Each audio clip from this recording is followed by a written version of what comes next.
Hello guys, welcome back to my channel Pami beauty world. तो कैसे हैं आप सब लोग? आशा करती हूँ आप सब लोग अच्छे होंगे। गाइस, आज की हमारी वीडियो में हम आप लोगों के साथ शेयर करेंगे कि आप किस तरीके से हैंड वैक्सिंग कर सकते हैं। साथ में मैं आप लोगों के साथ शेयर करने जा रही हूँ आर्मपिट वैक्सिंग का प्रोसीजर। और गाइस, अगर आप मेरे चैनल पर फर्स्ट टाइम विजिट कर रहे हैं तो आपको मेरे चैनल पर मोस्टली वीडियो वैक्सिंग से रिलेटेड मिलेंगी और मैंने अपने पार्लर से रिलेटेड भी बहुत सारी वीडियो अपने चैनल पर अपलोड कर रखी हैं। तो प्लीज़ अगर आपको मेरे चैनल की वीडियो यूज़फुल लगे तो वीडियो को लाइक करें, शेयर करें, साथ में चैनल को सब्सक्राइब भी कर दें एंड बेल आइकन को जरूर प्रेस करें ताकि आने वाली लेटेस्ट वीडियो की नोटिफिकेशन आपको टाइम टू टाइम मिलती रहे। तो चलिए स्टार्ट करते हैं हम वैक्सिंग का प्रोसीजर। तो देखिए कितनी ग्रोथ है मेरी क्लाइंट की। और ये जो वैक्सिंग की वीडियो है यह विंटर के सीज़न की है, क्योंकि विंटर के सीज़न में मेरे पास बहुत ज़्यादा काम था। उन दिनों में मैंने वीडियो तो काफ़ी सारी शूट की थी पर मैं उन्हें अपलोड नहीं कर पा रही थी क्योंकि शादियों का सीज़न था, बहुत ज़्यादा बुकिंग थी। तो ऐसे में मैं आज आप लोगों के साथ इनकी वीडियो शेयर कर रही हूँ। सबसे पहले हमने टैल्कम पाउडर की एप्लीकेशन की है। पहले ये मेरी स्टूडेंट वैक्सिंग कर रही हैं, ये उस टाइम सीखने आती थी पर अब तो परफेक्ट हो चुकी हैं, तो आपस में ये प्रैक्टिस कर रही हैं। वन साइड इनकी वैक्सिंग मैंने की है और वन हैंड की वैक्सिंग मेरी स्टूडेंट ने की है। वैक्स हम यूज़ कर रहे हैं एलोवेरा वैक्स। सबसे पहले हमने टैल्कम पाउडर की एप्लीकेशन की थी, फिर वैक्स की एप्लीकेशन की हेयर की डायरेक्शन के हिसाब से। और इन्होंने वैक्स की जो एप्लीकेशन है हेयर की डायरेक्शन के हिसाब से नहीं की, क्योंकि मेरी स्टूडेंट बोल रही थी कि मेरी वैक्स की जो एप्लीकेशन है ऊपर की साइड होनी है क्योंकि हेयर की डायरेक्शन ऊपर की साइड है, और दूसरी बोल रही थी नहीं नीचे की साइड है। तो दोनों आपस में बातचीत करते हुए वैक्स कर रही हैं। अब इनके हेयर की डायरेक्शन ऊपर की साइड है, मोस्टली सभी के हेयर की डायरेक्शन ऊपर की साइड होती है। तो वैक्स की एप्लीकेशन ऊपर की साइड की थी, फिर वैक्सिंग स्ट्रिप लगाई, रब किया एंड स्किन को होल्ड करते हुए अपोजिट डायरेक्शन में वैक्सिंग स्ट्रिप को पुल कर दिया। गाइस, वैक्स ये यूज़ कर रही हैं simple aloe vera wax. Aloe vera wax से भी बहुत अच्छे तरीके से हेयर रिमूव हो जाते हैं। ज़रूरी नहीं कि आपके पास कोई स्पेशल अच्छी वैक्स हो, रीका वैक्स हो, ब्राज़ीलियन वैक्स हो, या आप सिंपल वैक्स से भी बहुत अच्छे तरीके से हेयर रिमूव कर सकते हैं। वैक्सिंग करने से पहले आपने कुछ बातों का ध्यान रखना है। सबसे पहले आपने देखना है आपके क्लाइंट की स्किन में मॉइस्चर ना हो।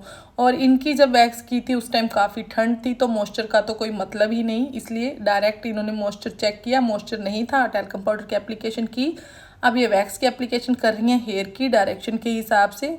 उसके बाद वैक्सिंग स्ट्रिप लगाती हैं एंड अपोजिट डायरेक्शन में पुल कर रही हैं। अब ये जो मेरी स्टूडेंट करवाने वाली है इनको भी वैक्स करनी आती है, तो न्यू स्टूडेंट के काम में ये थोड़ी सी कमियां निकाल रही हैं, क्योंकि जब हमें कोई काम आता है तो हमें दूसरे का काम अच्छे से पसंद नहीं आता। थोड़ी सी कमी में भी हमें बहुत बड़ी कमी दिखाई देने लगती है। तो ऐसे में ये इनको बोल रही थी बार बार ऐसे नहीं ऐसे कर, ऐसे नहीं ऐसे कर, क्योंकि ये पहले मेरे से सीख के जा चुकी हैं। गाइस, वैक्स की एप्लीकेशन करने से पहले आपने वैक्स के टेम्परेचर का भी ध्यान देना है। आपकी वैक्स हमेशा नॉर्मल टेम्परेचर पर ही गर्म होनी चाहिए। आप नाइफ में जब वैक्स लेते हैं तो आपने देखना है अगर वैक्स बहुत ज़्यादा पतली हो गई है, जल्दी जल्दी नाइफ में से टपक रही है और आपको देखने से ही गर्म लग रही है, तो आपने ध्यान देना है कि आप वैक्स को थोड़ी देर के लिए ठंडा होने के लिए रख देंगे, उसके बाद आपने उसे यूज़ करना है। फिर भी वैक्स की एप्लीकेशन के टाइम आपने क्लाइंट से पूछ लेना है उन्हें वैक्स ज़्यादा गर्म तो नहीं लग रही। अगर आपको लग रहा है कि क्लाइंट बोल रहा है मुझे गर्म लग रही है, तो आपने जब वैक्स करनी है तो फूंक मार कर करनी है, उससे क्लाइंट को वैक्स ज़्यादा गर्म नहीं लगेगी। अब आर्मपिट के पास के एरिया में जब वैक्स की एप्लीकेशन करते हैं तो आपने इस तरीके से वैक्स की एप्लीकेशन करनी है, इससे ईजिली हेयर रिमूव हो जाते हैं और क्लाइंट को ज़्यादा बाजू फोल्ड नहीं करनी पड़ती। फिर वैक्सिंग स्ट्रिप लगानी है एंड अपोजिट डायरेक्शन में वैक्सिंग स्ट्रिप को पुल कर देना है। गाइस, वैक्स परचेज करते समय भी आपने ध्यान देना है कि हमेशा अच्छी कंपनी की ही वैक्स यूज़ करें, क्योंकि अगर आप अच्छे ब्रांड यूज़ करेंगे तो आपको रिजल्ट भी अच्छा मिलेगा। और जब आप वैक्स परचेज करने जाएंगे तो आपने पहले कोई भी ब्रांड यूज़ करना है। फर्स्ट टाइम आप यूज़ कर रहे हैं तो आपने एकदम से बहुत सारे कंटेनर नहीं खरीदने या फिर पूरी पेटी नहीं खरीद ले लेनी। आपने क्या करना है, एक बॉक्स ले लेना है वैक्स का, एक डिब्बा ले लें, उसको यूज़ करके देखें। जब आप पूरा उस डिब्बे को यूज़ कर लें और आपको लगे इसका रिजल्ट अच्छा है, प्रॉपर तरीके से हेयर रिमूव हो रहे हैं, क्लाइंट को कोई प्रॉब्लम नहीं होती, वैक्स गर्म करने के बाद ज़्यादा नहीं लगती, तब आप उस पर इन्वेस्ट कर सकते हैं, पूरी पेटी लेकर रख सकते हैं। क्योंकि अगर आपने वैक्स की एकदम से पूरी पेटी ले ली और आपको वह वैक्स पसंद नहीं आई और वह क्लाइंट को भी सूट नहीं कर रही और अच्छे तरीके से हेयर भी रिमूव नहीं हो रहे, तो इसमें आपका लॉस हो सकता है। तो इसलिए आपने वैक्स को परचेज करते समय हमेशा पहले एक डिब्बा लेना है, उसे यूज़ करने के बाद ही आप प्रॉपर तरीके से पेटी में या फिर 5-6 डिब्बे आपने जो खरीद के रखने हैं उनमें इन्वेस्ट करें, अदरवाइज़ आपको प्रॉब्लम हो सकती है। वैक्सिंग हो जाने के बाद हमने यूज़ किया था वेट टिश्यू पेपर और स्किन में जितनी भी एक्स्ट्रा वैक्स लगी हुई थी उसे रिमूव कर दिया था। अब हम यूज़ कर रहे हैं आफ्टर वैक्सिंग लोशन का, क्योंकि मेरी क्लाइंट की स्किन थोड़ी सेंसिटिव टाइप में ही है, थोड़ी इनको हल्के फुल्के दाने हो जाते हैं साथ के साथ, इसलिए वन साइड फटाफट हमने गाइस अब हम आ गए हैं दूसरी साइड इनकी हैंड वैक्सिंग मैं कर रही हूँ, क्योंकि जो मेरी स्टूडेंट हैं उनको किसी की थ्रेडिंग करनी थी। मेरे पार्लर में और भी क्लाइंट आते रहते हैं, तो उन्होंने बोला कि मैम मैं थ्रेडिंग करूँगी, तो ऐसे में मैंने सोचा चलो मैं हैंड वैक्सिंग कर देती हूँ।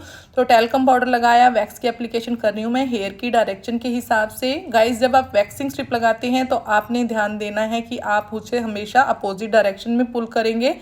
वैक्स की एप्लीकेशन हेयर की डायरेक्शन के हिसाब से करेंगे, और आपने वैक्सिंग स्ट्रिप परचेज करते समय यह ध्यान रखना है कि आप कभी भी ज़्यादा पतली वैक्सिंग स्ट्रिप नहीं परचेज करके लाएंगे, क्योंकि जब आप मार्केट में जाएंगे तो आपको मार्केट में हर तरह के लोग प्रोडक्ट दिखाएंगे। जैसे कुछ वैक्सिंग स्ट्रिप काफ़ी पतली होती हैं पर वह सस्ती होती हैं, तो आप सस्ते के चक्कर में कभी भी ज़्यादा पतली वैक्सिंग स्ट्रिप परचेज ना करें, क्योंकि जब आप गर्मियों के मौसम में उन वैक्सिंग स्ट्रिप को यूज़ करेंगी, एक तो उनके ऊपर ही वैक्स आ जाती है और जिससे कि आपको चिपचिपाहट होगी और काफ़ी प्रॉब्लम होगी। और अगर किसी के बहुत हार्ड हेयर होंगे, काफ़ी थिक और मोटे हेयर होंगे, और आपने वैक्सिंग स्ट्रिप पुल की और आपकी वैक्सिंग स्ट्रिप ज़्यादा पतली और कमज़ोर हुई, तो इस ऐसे में वैक्सिंग स्ट्रिप बीच में ही फट जाती है। कई बार तो क्या होता है मोटी वैक्सिंग स्ट्रिप भी जवाब दे देती है। तो ऐसे में आपने बिल्कुल भी रिस्क नहीं लेना, हमेशा अच्छी मोटी वैक्सिंग स्ट्रिप परचेज करनी है, ताकि जब आप क्लाइंट की वैक्सिंग करें तो आपको वैक्सिंग स्ट्रिप पुल करते समय बिल्कुल भी प्रॉब्लम ना हो। गाइस वैक्सिंग केवल हेयर रिमूव करने के पर्पज से नहीं की जाती। वैक्सिंग करने से हमारी स्किन के अनवांटेड हेयर तो रिमूव होते ही हैं, स्किन की टैनिंग, डेड सेल्स, स्किन पर जो भी गंदगी, धूल, मिट्टी काफ़ी लंबे टाइम से जमी पड़ी है जिसके कारण हमारी स्किन ब्लैक लगती है, या फिर हमारी बॉडी पर जो हेयर्स हैं उनके काले होने की वजह से भी हमारी बॉडी जो है ढकी रहती है, तो उनको क्लीन करने के बाद स्किन काफ़ी नीट एंड क्लीन लगती है। हेयर रिमूव हो जाते हैं तो स्किन काफ़ी सॉफ्ट एंड स्मूथ दिखाई देती है, और जो हेयर हट जाते हैं तो हमारी जो रियल स्किन है वह विजिबल होने लगती है, स्किन में काफ़ी सॉफ्टनेस आ जाती है, डेड सेल्स और जितनी भी स्किन में गंदगी, धूल, मिट्टी जमी रहती है वह रिमूव हो जाती है, तो स्किन काफ़ी अच्छी लगती है, काफ़ी सॉफ्ट फील होता है। काफ़ी दिन तक हमारी स्किन के हेयर नहीं आते वैक्सिंग करवाने के बाद, चाहे हम सिंपल वैक्स यूज़ करवा रहे हैं चाहे हम रिका वैक्स यूज़ करवा रहे हैं, दोनों का काम हेयर रिमूव करना है। पर जब हम रिका वैक्स का यूज़ करवाते हैं तो हेयर जो होते हैं अंडर रूट तक रिमूव हो जाते हैं, हेयर ग्रोथ काफ़ी लेट आती है, और जो हेयर आते हैं काफ़ी सॉफ्ट एंड स्मूथ आते हैं। पर जब हम सिंपल वैक्स का यूज़ करवाते हैं तब भी हमारी हेयर ग्रोथ ऊपर से निकल जाती है, हेयर हमारा दिखाई नहीं देता कि हेयर रह गया है, रूट से रिमूव होता है पर अंडर रूट तक रिमूव नहीं होता। हेयर ग्रोथ आपकी 7 डेज या 5 डेज में ही आनी स्टार्ट हो जाती है। सिंपल वैक्स करवाने के बाद भी हेयर सॉफ्ट एंड स्मूथ आते हैं। स्किन की टैनिंग सिंपल वैक्स से भी बहुत अच्छे तरीके से रिमूव होती है, बस प्रोडक्ट का अंतर आ जाता है। अगर हम रिका वैक्स में इन्वेस्ट कर रहे हैं, रिका वैक्स का प्राइस ही 1200 रुपीज़ है, तो ऐसे में अगर हम इतना महंगा प्रोडक्ट यूज़ कर रहे हैं तो उसका रिजल्ट भी बेटर ही होगा। तो इन दोनों में आप देख सकते हैं, अगर सिंपल हम वैक्स परचेज करते हैं तो वह आ जाती है 250 या 140 या 150 रुपीज़ की आ जाती है, पर जब हम रिका वैक्स में इतना ज़्यादा पैसे इन्वेस्ट कर रहे हैं, प्री वैक्सिंग जेल लगा रहे हैं, आफ्टर वैक्सिंग लोशन लगा रहे हैं, रिका ब्रांड की ही वैक्सिंग स्ट्रिप यूज़ कर रहे हैं, इतने अच्छे ब्रांड के जब प्रोडक्ट यूज़ होंगे तो उसका रिजल्ट अपने आप ही बेटर होगा। अब हम आगे हैं अंडर आर्म्स की साइड। सबसे पहले हमने इनके आर्मपिट एरिया को क्लीन किया है, क्योंकि इनकी स्किन में बहुत ज़्यादा स्वेटिंग हो रखी थी। अगर आपके पास बहुत ज़्यादा स्वेटिंग वाला क्लाइंट आ रहा है, चाहे समर सीज़न है चाहे विंटर सीज़न है, आपने स्किन को बहुत अच्छे तरीके से क्लीन करना है। क्लीन करने के बाद आपने ड्राई कर लेना है। अगर आपके क्लाइंट की स्किन पर मॉइस्चर आता है, आपने सिंपल पानी से क्लीन किया है, तो उसके बाद आपने टॉवल ड्राई जरूर करना है, क्योंकि अगर आपके क्लाइंट की स्किन में आपने क्लीन भी कर लिया और टॉवल ड्राई या फिर अच्छे से टिश्यू पेपर से ड्राई नहीं किया, तो ऐसे में भी क्लाइंट की स्किन पर मॉइस्चर रह सकता है। मैंने एक सूखा टिश्यू पेपर लिया और बहुत अच्छे तरीके से स्किन को नीट एंड क्लीन कर लिया है, ड्राई कर लिया है।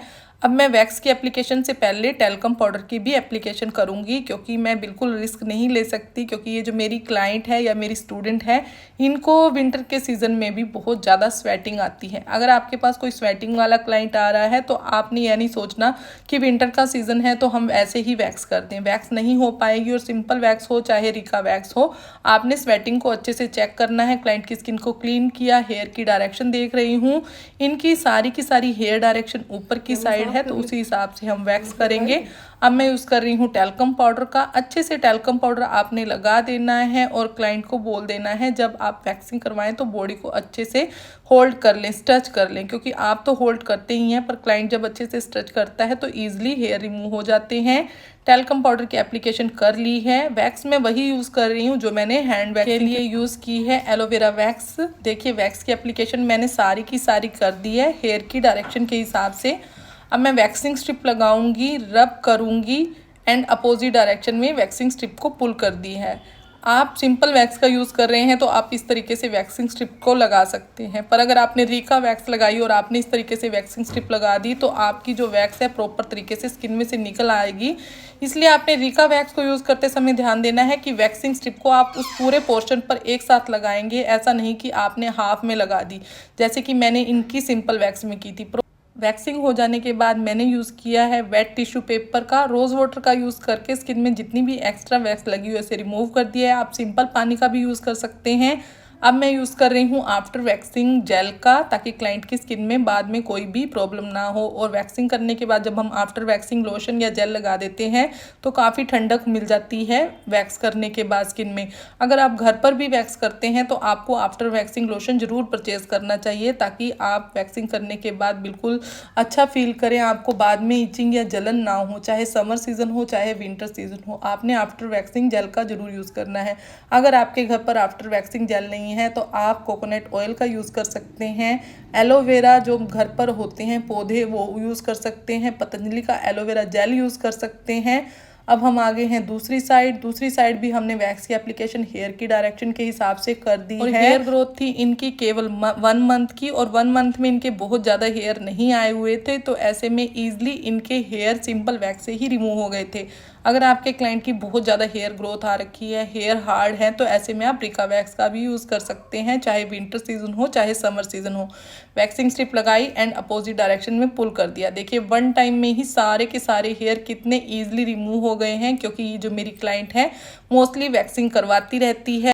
तो बातें करते करते मेरे क्लाइंट की वैक्सिंग का ऑलमोस्ट प्रोसीजर कंप्लीट हो चुका है। और गाइज अगर आपको वीडियो यूज़फुल लगी हो तो वीडियो को लाइक करें, शेयर करें, साथ में चैनल को सब्सक्राइब जरूर करें एंड बेल आइकन को जरूर प्रेस करें, ताकि आने वाली लेटेस्ट वीडियो की नोटिफिकेशन आपको टाइम टू टाइम मिलती रहे।